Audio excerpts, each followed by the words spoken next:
Welcome to our channel. ఈరోజు మనం గోంగూర chicken ఎలా చేసుకోవాలో చూసేద్దాము.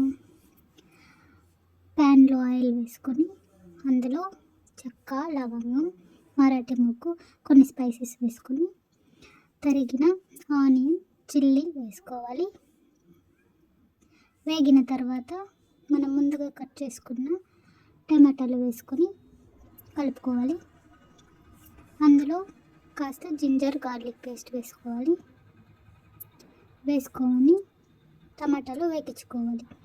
అందులో ధనియా పౌడర్, చిల్లీ పౌడర్, తగినంత ఉప్పు,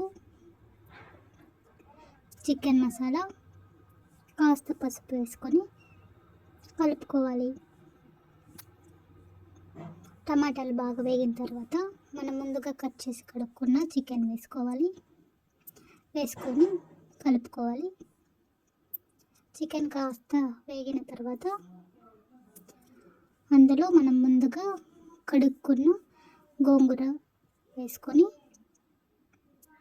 బాగా కలుపుకోవాలి.